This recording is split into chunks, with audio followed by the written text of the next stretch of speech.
In this video, we're going to talk about 1.2 Objective 1, where we classify data with respect to the 4 levels of measurement. So select all the levels of measurement for which data can be qualitative, and that would be nominal and ordinal. So they can tell a quality of something, but they're not really talking about something quantitative necessarily. So ratio and interval have to be quantitative in nature. Determine whether the statement is true or false. If it's false, rewrite it as a true statement. Data at the ordinal level are quantitative only. No, we just said that they're qualitative. So that's false. Data at the ordinal level can be qualitative or quantitative. So that's A.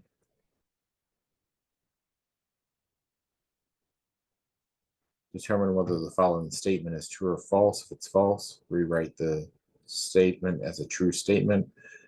For data at the interval level, you cannot calculate meaningful differences between data entries. That's false. The true statement is for data at the interval level, you can calculate meaningful differences between data entries. So that's what it means for something to be interval data type here. So determine whether the statement is true or false. And if it's false, we write it as a true statement. More types of calculations can be performed with data at the nominal level than with data at the interval level. That's false. Typically, nominal data is strictly qualitative and not quantitative, and you usually can't perform any calculations with it. So more types of calculations can be performed with data at the interval level than with data at the nominal level. Is B.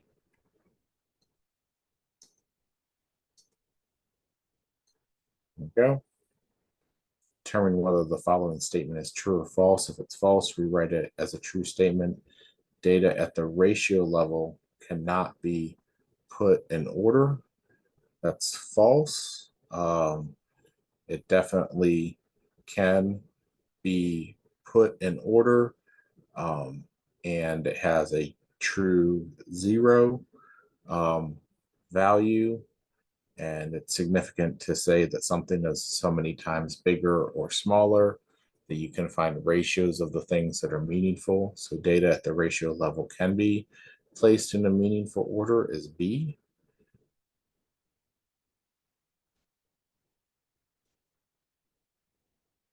So the difference with interval is interval only has meaningful differences with subtraction to find the distance between things, and that's meaningful. Ratio, it's meaningful for us to say how many times larger or smaller the number is, and that's meaningful. The lengths in inches of a sample of a species of fish caught in the waters of the region are as follows, and they give a sample here of the lengths in inches to determine the level of measurement of the data set and explain your reasoning. So this would be ratio because there's a definite 0. It can be ordered. There's a difference that's meaningful in lengths that you can say it's so many times longer, which would be interval, but also that it's meaningful to say something is half as long or twice as long, something like that. So all of those things are, that's the best description of the data, is that it's ratio. Let's look at number 7 now. The lengths in centimeters of 22 Ford automobiles are listed. Identify the length of measurement of the level of measurement of the data. This is again going to be ratio for the same reasons as number 6. So this is A.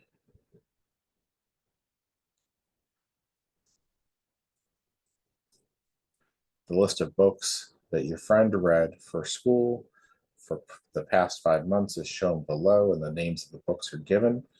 This is nominal data. So that is B.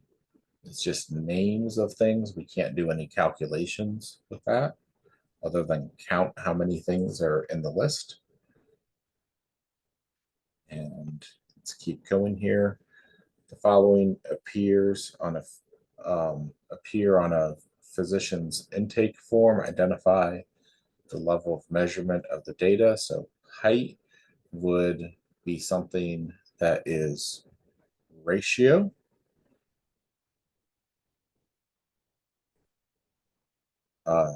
Disabilities would be something that is nominal. It's just a name. Temperature is something that's interval.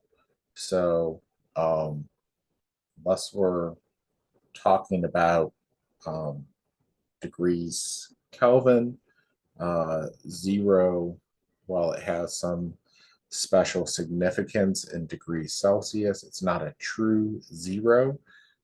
0 degrees Celsius does not mean zero heat like 0 degrees Kelvin would. We don't even say degrees Kelvin, but the temperature that we're measuring in is either going to be in Fahrenheit or Celsius for this example. So that zero is not a true zero. It doesn't mean zero temperature. So it's not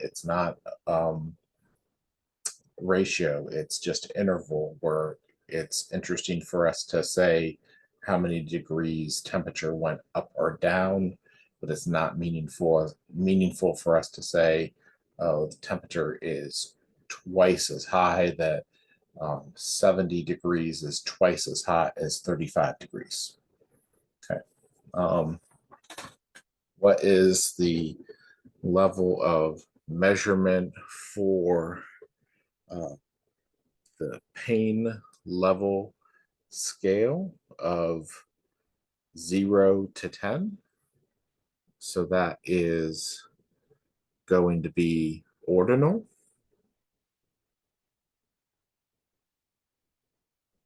We're ranking something in order, but that doesn't necessarily mean that the gaps between things are equal in measure for us. It's just on a scale of 0 to 10.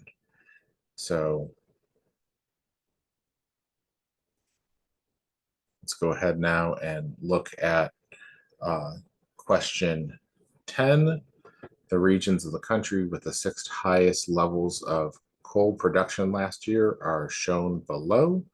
And then the 6 regions are given in order. Is this data qualitative or quantitative? It is qualitative because it's just names there. And what is its level of measurement? It is ordinal, which is B. And the reason that it's ordinal is because they're given in order from highest to lowest. Even though it's just the names of the regions, they are sorted for us from 1 being highest to 6 being lowest. Okay, so that is what's going on there. Some of the top 6 final scores at the 2021 U.S. Women's Figure Skating Championship are listed. Determine whether the data are qualitative or quantitative, and identify the data set's level of measurement. So there are those scores, and the data are quantitative in nature, and they are it's best to consider them to be interval here, where you can talk about that a person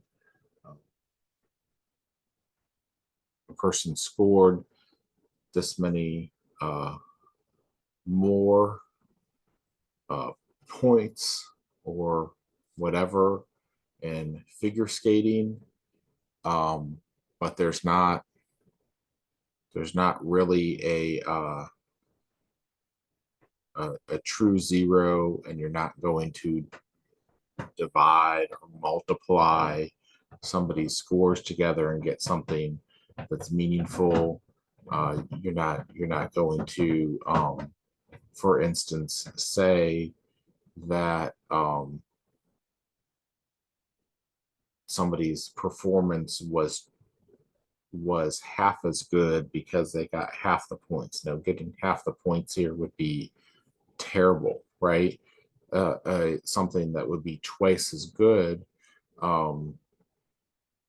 might not receive twice as many points because the scores are not that way. They're just given by the judges, and basically on a scale of 1 to 10 with some decimals in there, and then they add all the scores together, and like so. So anyways, yeah, because there's not a true zero, and because we're not going to be dividing the things, but we are going to be subtracting them to find the difference in the scores and to see by how much somebody won its interval. So what is an inherent zero, and describe 3 examples of data sets that have an inherent zero and 3 that do not. So let's choose the best answer here. For 12, an inherent zero is a zero that implies none, which is B. And we need an inherent zero to have ratios. That's what I've been talking about. So let's look at 3 examples of data sets that have inherent zeros below. So B is a good one that we can have a meaningful zero that means none for the amount of monthly precipitation. And let's see what else here. C, the average age of college students in years being 0 years old actually means none and is meaningful. And E, the maximum wind speed during a hurricane, where 0 wind speed actually means no wind and is meaningful. So 0 is not meaningful on this measure yourself on a scale of 0 to 10. We already talked about why 0 is not an inherent zero in degrees Fahrenheit, because it does not really mean 0 heat. And the average IQ score for high school classes, that 0 would not be meaningful. It doesn't mean 0 intelligence. So let's go ahead and look at 3 examples of data sets that do not have inherent zeros. We already talked about this one, F. So I'm just going to go ahead and mark that one. And this one we just mentioned, and this one, it would be the other 3 that we didn't choose, but they've just randomized them. So A, D, and F are the 3 correct answers there that do not have an inherent zero. And that's it for this video. We will come back next time and we will talk about 1.2 objective 2. See you for the next video.